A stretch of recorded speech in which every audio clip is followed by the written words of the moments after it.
Brilliant. Start recording just as a bit of funny noise. Hello and welcome to another episode of Malt, Magic and More, where we're going to keep that blooper in and it's going to be a great thing to talk about on the Aftershow show.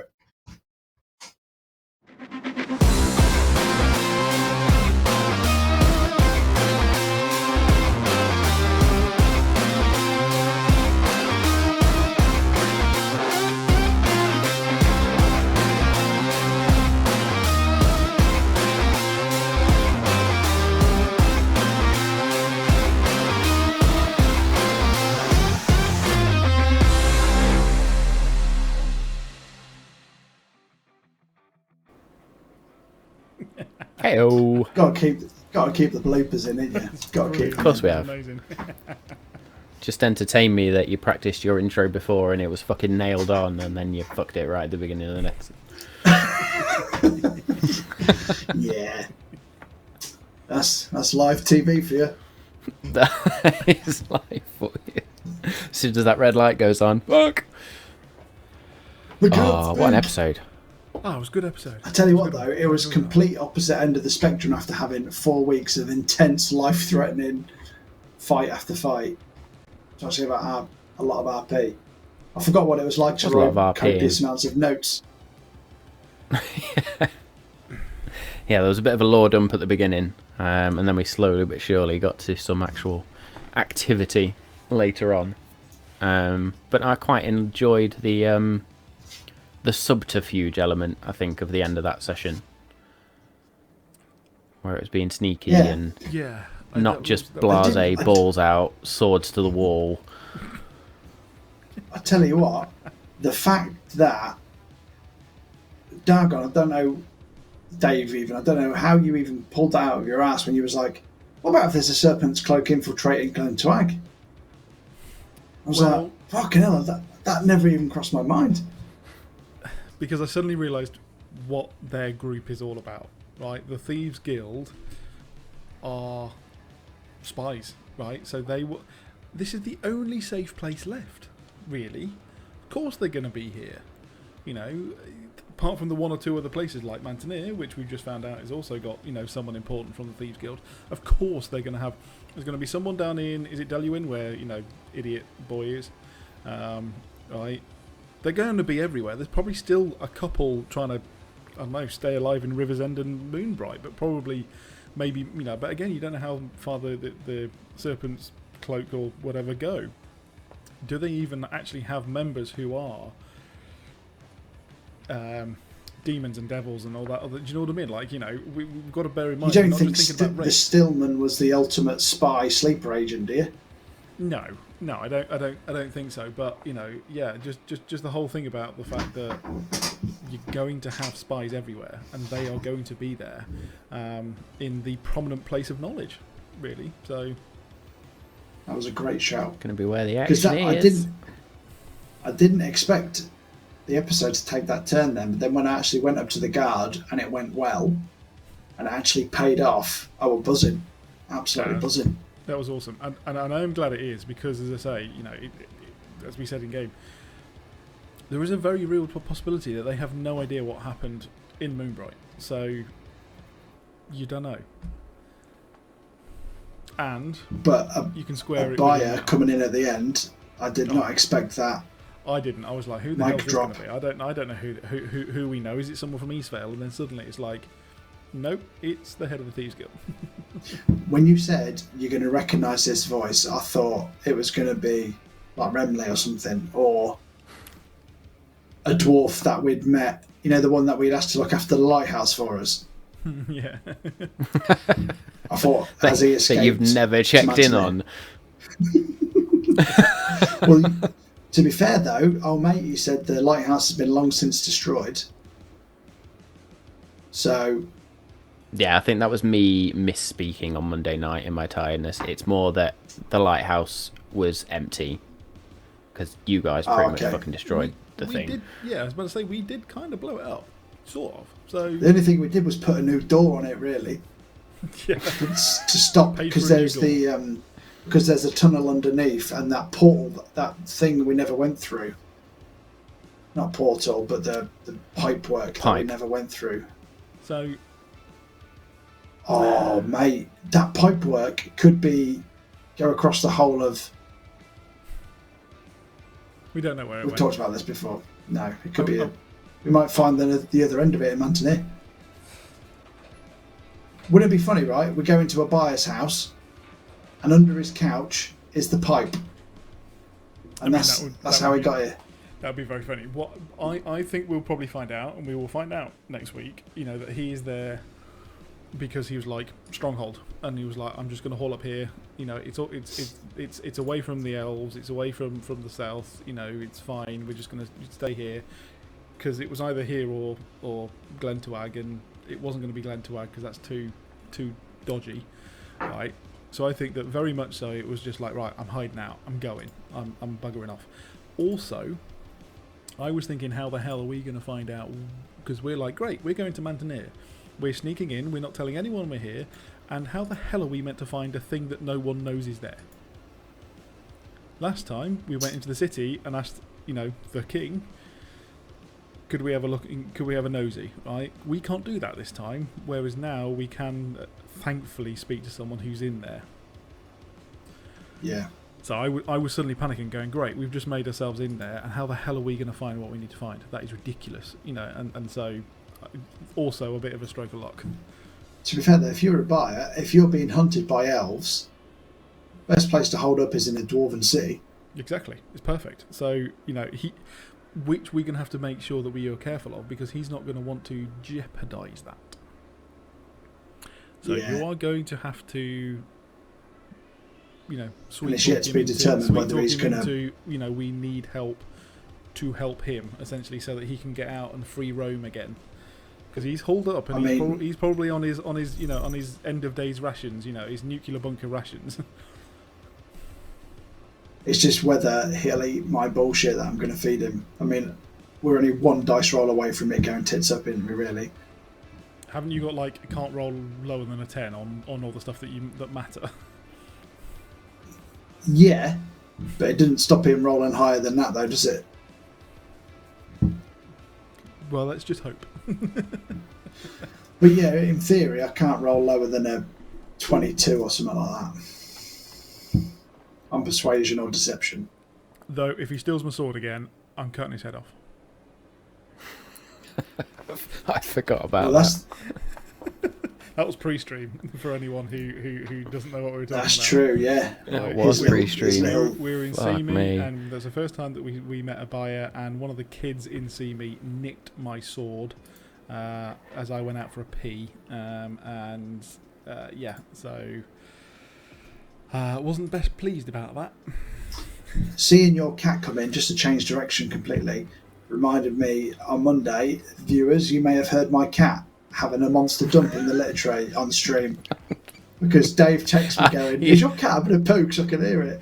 Well, I was like, I didn't read that till after the stream, and it proper made me tick. Like, yeah. That proper tickled me after the stream when I was reading through that. I went and had a look to make sure, because it did sound like he was excavating like an ancient artifact, but he'd done a Dargon-sized shit. I don't know what he'd been eating. Oh, that's amazing. Welcome, everyone, to all the stuff that we talk about on a Wednesday night. Cat shitting, yeah, why not? It was just like halfway through the second. It was brilliant, because I was like, it's not a point when I can mute Danny from here, but I was like, I can't do that. It's an important bit where he may speak. It's not like he's not intrinsic to this moment. If it was Kieran or someone, I would be muting him immediately, but I'm like, I can't. It shows my mic's not too bad, but the thing is that my mic was picking it up before my ears were, because I was like, I can hear some noise.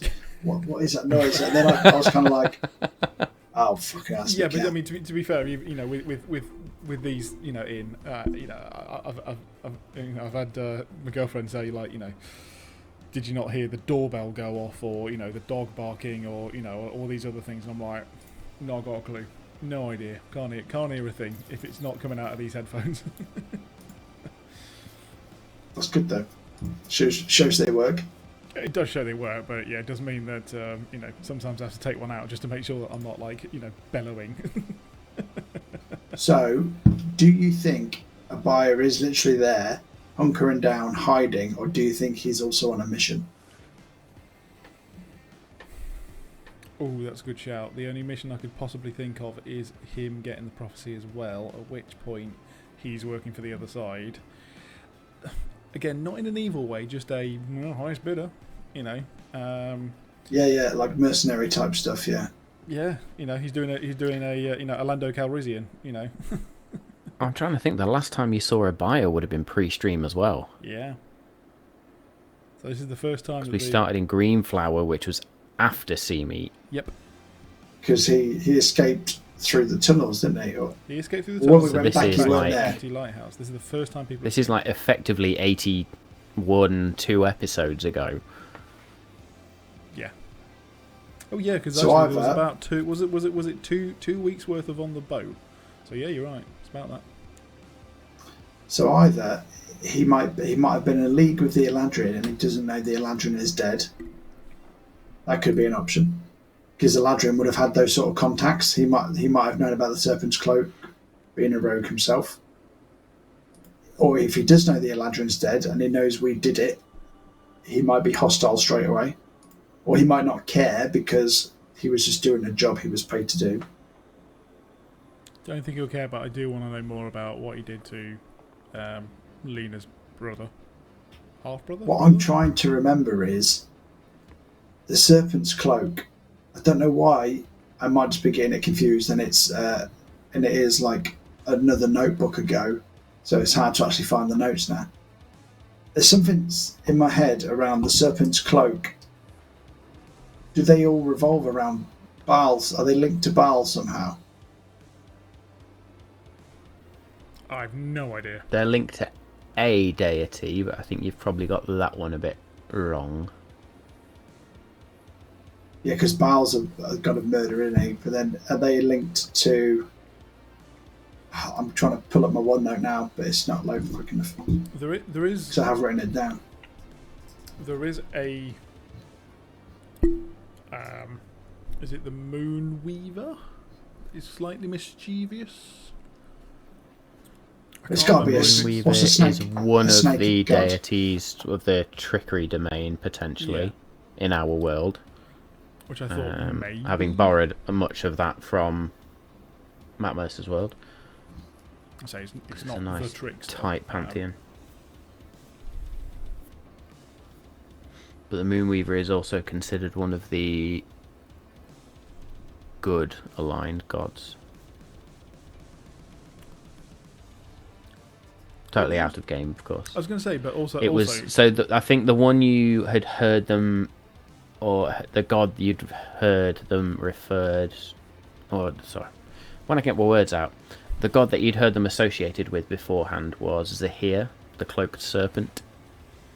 Ah. There we go. Yeah, not one I'm familiar with. As a player.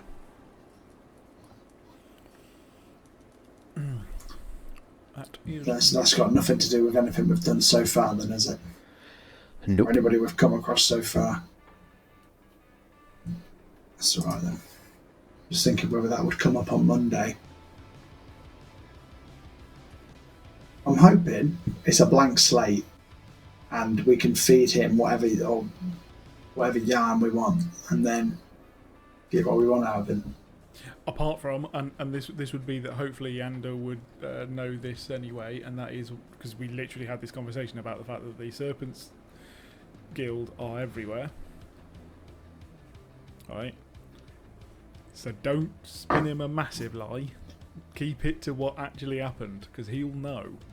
He may be here, he may be hiding, but he'll still have this information. That's true. So then again, it's like, what information do we actually need out of him?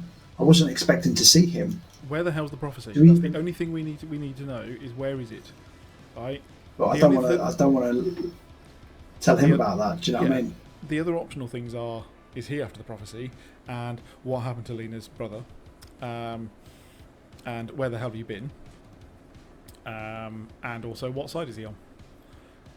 That's optional, you know. There's all the optional all objectives good in questions. this current part of the mission. So we can ask him about the tunnels and the shit under the lighthouse, because that's where we found the elf body, isn't it? Because Yeah, what side are they on? Now, I'm sure he's going to say no one side, you know. But the thing is like, well, can you help us out? You know, can we use these tunnels? Are they going to help us? Can we get some information? How much is that? How much information is it going to cost? Is that going to cost? And what would be good to see if we could get the name or find out where they have spies, so then eventually we can rat them all out. Yeah, he ain't going to tell you that. He's not. He's too damn clever for that. You know, it's the whole thing of, you know, no one knows who everyone is. True. So I don't think you get that information anyway. Don't get me wrong, lovely to have it, but again, it's down to whether you would want to, or again, think about what Ander would want to do if he's on the throne. Would he not want to control the Serpent's Cloak instead of trying to outlaw them and rat them all out? Because otherwise he's going to make enemies. He's then going to have a new Thieves Guild out of nowhere else, out of probably the vengeful people that you didn't get, create a new name and you don't know about them. Or you could control them and they could be your greatest weapon. I would want a network of spiders like the dude from Game of Thrones, but I'm starting off on a bad foot. I mean, I'm not going to trust many people if I've then enlisted an organisation that has already tried to kill me, and I know they're only doing it for money rather than the College of Eloquence of what Ander's gone through would mean that I'd rather have a bad network, to be honest. He'd be able to sweet talk his way out of, you know, being able to talk about the fact that it was ways and means and needed to resolve to anything to make sure that Nyland was safe. You can still use them, and you can still continue to use them without anyone knowing. That's the whole point of them. You know, so again, there's all these things that you could keep them on your side and not feel bad and not going in the wrong direction. I could have two. I could have the underground network of serpents and then the barge network. They could both keep each other accountable as well, because you could send information and see how well they do. You know, like this happened. Or they could just realise they're being used and slaughter each other. That as well, but the thing is, you know, as long as they slaughter each other and not me, that'd be fine. This type of stuff happens in real life, really. So, you know, as I say, you've got to understand like how all this lot works. You know, and the thing is, you know, you've got two. Yeah, it's essentially the Cold War, which never really ended. This is just World War. This is, you know. Yeah. That's a good plan, though. That's almost like a end credit scene from Campaign 1, isn't it? Suddenly, when you find that the Serpent's Cloak are, you know, in Campaign 2, and I'm looking forward to that point. Whenever we get there, is having things that roll over from one campaign into the next, so it does bring the whole world together. Because that is my plan. You know, you hear a story from the Serpent's Guild about this total dick-hander who thought that he was, you know, in with them, and they were just joking and laughing and, you know, taking it along for a thread. And there definitely won't be obvious hints. It's all going to be subtle. We'll be 50 years old. We'll be on Campaign 7, and Matt will just pluck something we've done this week and bring it into the story, and we'll be like, no, I can't remember that. And all of my notebooks will be yellow and like ancient parchments by then, and I'll be like, there's no way of me finding that. We'll all be playing in VR. That was 5 hard drives ago. Yeah. It'd be like, basically we're playing DVD, but it'd be like Avatar movie. Don't get me wrong, sidetracking, I have seen a couple of VR D&D things, and I would love to play one. It would be great fun. You know, and I'm not talking about games made similar to D&D. I'm talking about the fact that literally we would be standing around a table as our own characters, that you'd look on each other and you'd see the table and you'd be able to zoom in and see what your player can see on the battlefield, all in VR. I mean, of course I would love to play that. I like it for a one-shot, but I think one of the things about D&D I love is that it takes you right back to proper old school gaming. Like, yes, we use a hell of a lot of technology on stream for it, but back to the old pen and paper style, rolling over dice and it's using a map that you physically have to move stuff around. It's theatre of the mind. I love it. I want my physical dice, not the digital ones. So the merits of this I love, but also I'd just love to try that, as you say, for a one shot, for a bit of a laugh. We won't be able to stream absolutely. it. No way you'd be able to stream it. You make everyone dizzy. I'd be happy to do this in real life around a table one time. Yeah. That's the plan this year. That is happening this year, especially if Boris's announcements come through the way they sounded like they're going to come through, where restrictions are being totally lifted. Then fucking hell yes, we are booking that as soon as possible. And then see you later, internet. We're having a laugh for a day. Oh no, we'll be recording it. Well, true. I mean, can't say I don't have the kit. We'll fucking figure something out to record it. It'll be incoherent babble by the end of the day because we'll be sloshed, and I'll have pizza on my face and all sorts. We're just gonna have a break while we're just going to get curry. Yeah. Oh, we've been there before. That's how our D&D stream started. Yeah, that is. Or how our D&D yeah. event started. Some D&D broke out in between whiskey drinking. Curry. And everything else. Jacuzzi. Yeah. That was a good night. That was a good laugh. Well, that's what we're going to look forward to. Ages ago. That was years ago. Very long Fuck you, COVID, is all I can say there. Well, at least we've had this to keep ourselves going because it's been good. It's been very good fun. Keeping us going. To be fair, though, if we hadn't done it online and we'd have waited to do it again in person, we wouldn't have done it. been as far along in our D&D journey, would we? I don't even know if we'd have still kept it up. Recognised experts that we are now, that's for sure. If you remember, fucking recognised experts. Fucking, I am one of those DMs that when I started playing D&D, I had not touched the Dungeon Master's Guide at all. Yeah, and we were all like, what is this sheet? I don't understand. What are we doing? Rolling dice? Literally bought the starter kit and went from that. And I don't think I read the Dungeon Master's Guide until we started or made the decision we were going to stream, to be honest. In all seriousness, just think, right? Did we start pre-D just before D&D Beyond came out, or was it like it was around? Oh no, D&D Beyond's been out for fucking ages. You had it up on your tablet. You did your character sheet online, Dave, but all the rest of us were on paper for the first ever session we did. Oh yeah. Could you imagine how angry Greta Thunberg would be if we still used pen and paper for the amount of character sheet alterations we'd have had to make? I mean, how many trees that would have been? Even printing ours off now is probably like 8 pages long. Yeah, the exports of D&D Beyond are not fun. When I did manage to do an in-person D&D session last year, having to print off like 4 different sets of character sheets, yeah, it was a lot of paper. I mean, Kirik's character sheet alone would be a small novel. His fucking spell list would be ridiculous. Just imagine, right, having to do that on paper every day with your new spells. That's why you How get did people do overlays, that in the 80s? How did they do that in the 80s? With like files and folders that with the little cards, and basically you picked them as cards instead, and you put them in, so that you could flip through them quickly, and they were interchangeable. Oh, you can still get spell cards and stuff like that. And you never know. Simal may, for whenever we do physical D&D, if he might choose to just have the spell cards rather than flicking on a tablet or a PC through D&D Beyond. It's probably quite a bit harder to scroll through on the iPad or whatever on the tablet. I think sometimes when you're in person, it's easier to have physical notes that you can refer to. Also, if you think about it, we're using 4 desks worth of space for all of us to play. Well, we would only have 1 table, and we've only got a certain amount of space. So yeah, it would be that we would be like, well, we might be struggling. Yeah.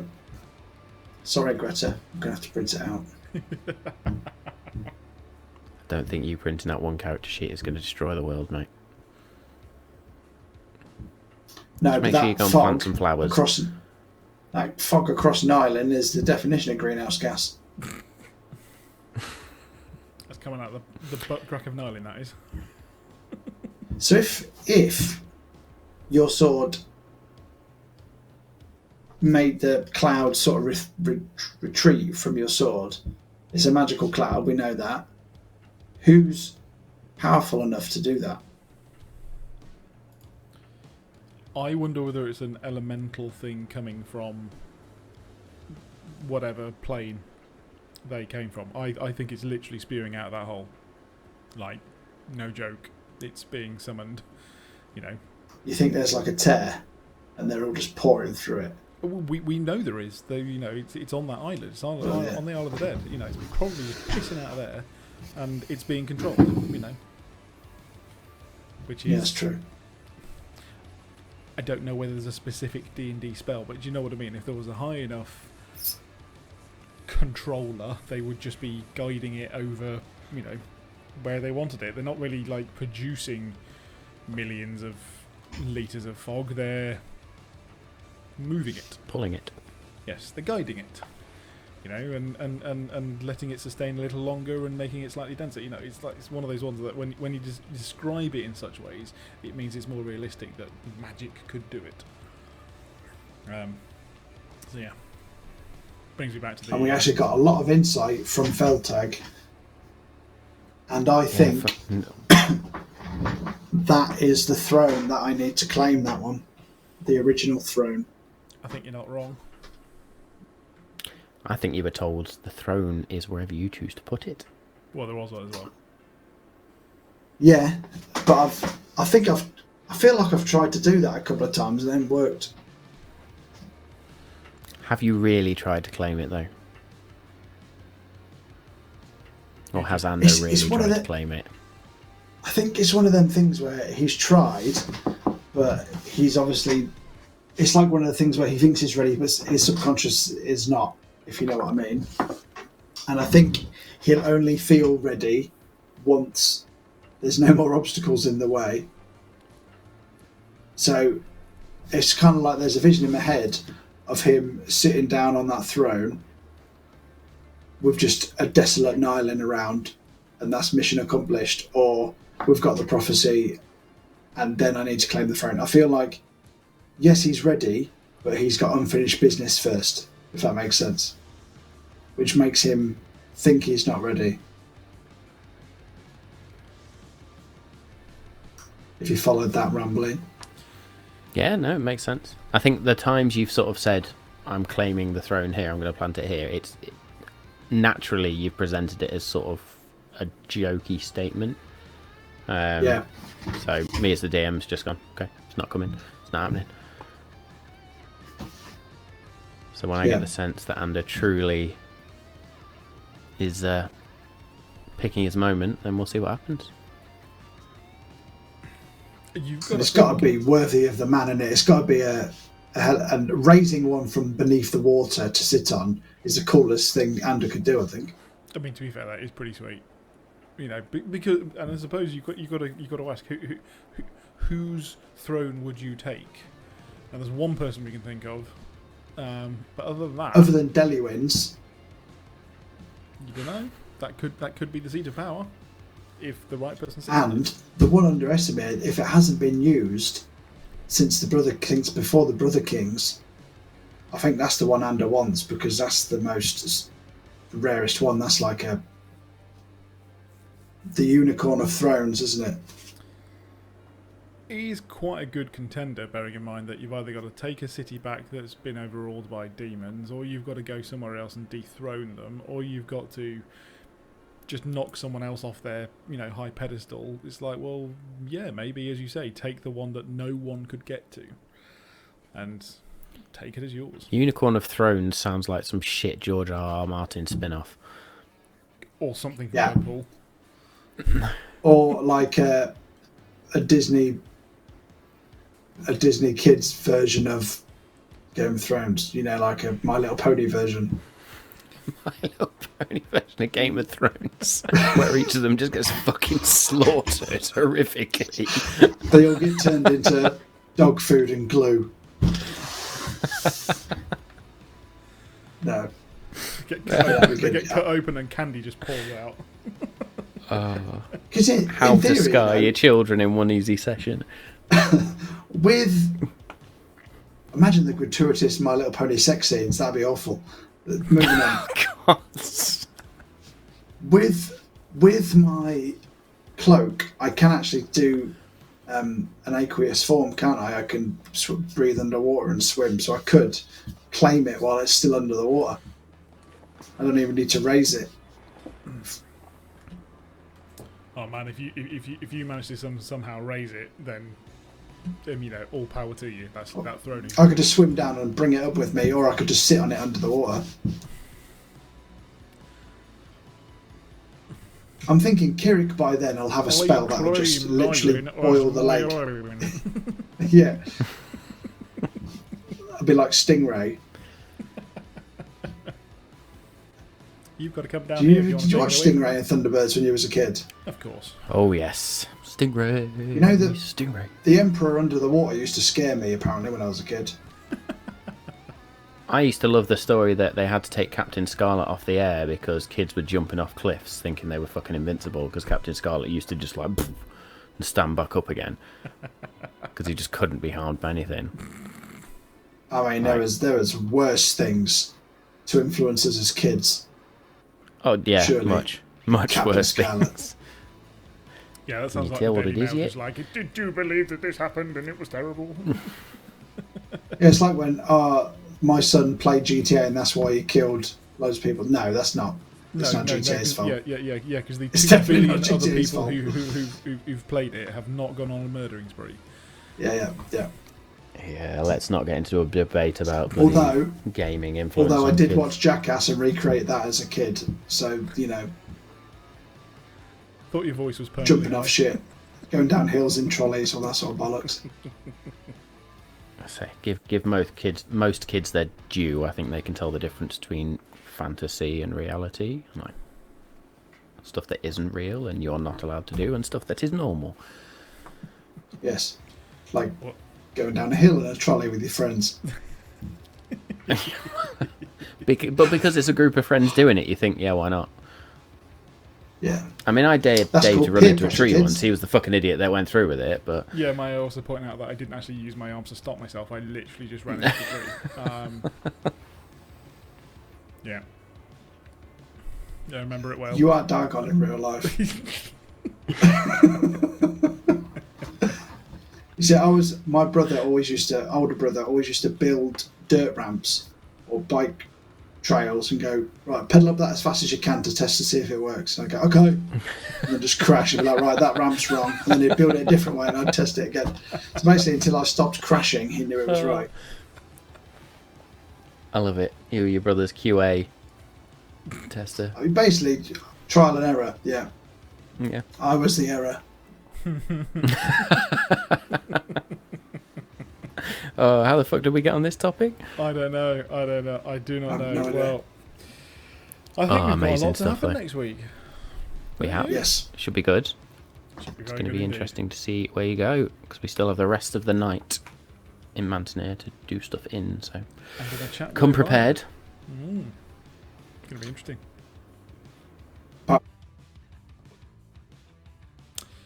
So, thank you very much for tuning in for another lovely evening where we talk about everything random.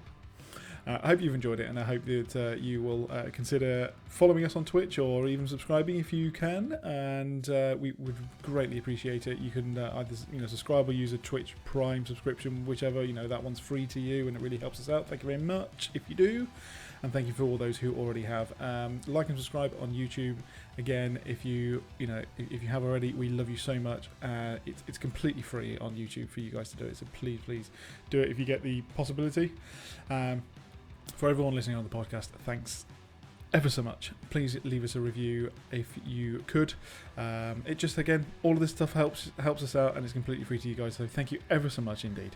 We hope you have a wonderful evening, and good evening. Good night.